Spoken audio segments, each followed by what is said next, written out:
जय जगन्नाथ हर हर शंभु।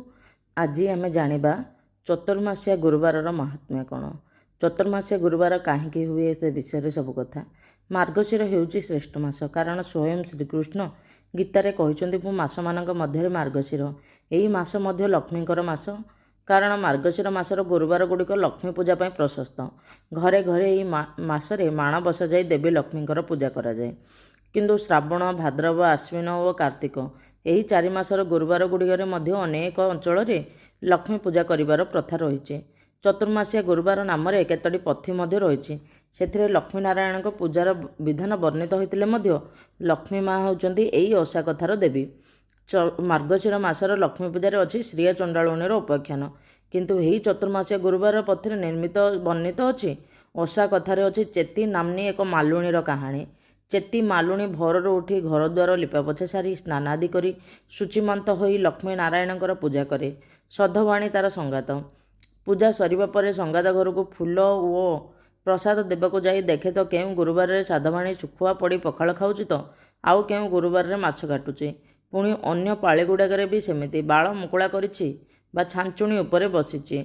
किंतु चेती मालुणी देखि आश्चर्य हुए जे से निजे निष्ठार सह पूजा कले मध्य महालक्ष्मी ता घरे विजे न होई साधवाणी घरे विज करुछंती। ताहा देखि तार मन दुख हुए। फल देवी ताकू दर्शन दे कहती साधवाणी पूर्वजन्म पुण्य ए जन्म भोग करुछि। ए जन्मर अनाचार पाई से परजन्म सबरुणी होई जन्म हेबो। चेती मालुणी परजन्म साधवाणी होई राणी हेबो।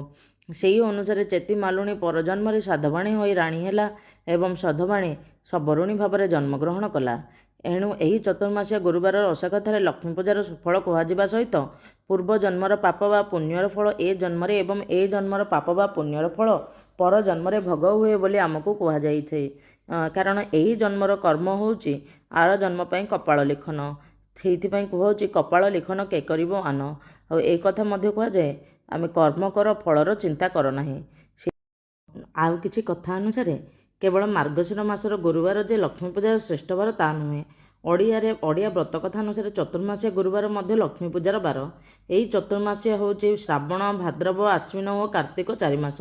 आषाढ़ शुक्ल द्वादशी ठारू कार्तिक शुक्ल द्वादशी पर्यंत बा आषाढ़ पूर्णिमा ठारू कार्तिक पूर्णिमा पर्यंत 4 मास साधु सन्थ माने गोटे स्थान रही यज्ञ, भजन, कीर्तन करी चतुर्मासिया व्रत पालन करथांती।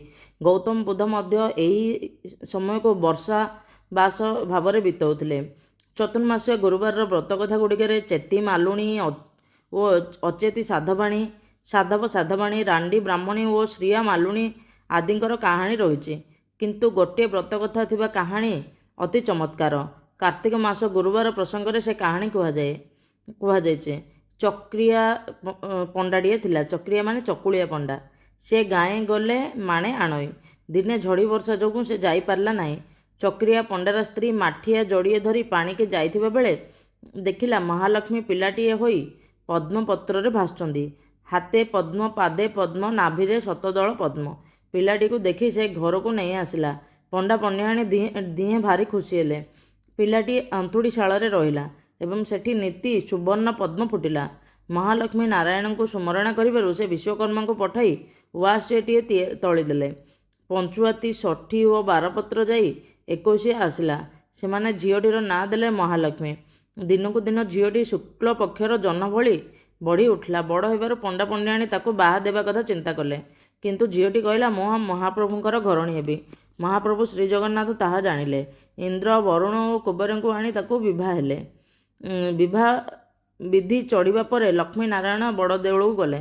सेही दिनु चक्रिया पंडा लक्ष्मींकर सेवा करे और गुरुवार पाळे। दुब बांधे, लक्ष्मी कथा कहे, लक्ष्मी को पोली भोग लगी करे। माँ लक्ष्मी के आशीषर तार घर सुख शांति और धनरत्न सबुले पूरी रही थाए। ये चतुर्मासिया गुरुवार विषय अनेक गप ए सबू अच्छे। तन्मध्यरु ए दुईटी होची अन्यतम। आपन को जदि मोर ये वीडियो भल लगिला निश्चित भाव में लाइक, शेयर एंड सब्सक्राइब करदेवे। कमेंट रे जय जगन्नाथ कहीदेवे। माँ लक्ष्मी वो नारायण को सबुबले स्मरण करथिबे। हे प्रभु लक्ष्मी नारायण जय हो। जय जगन्नाथ। हर हर शंभु।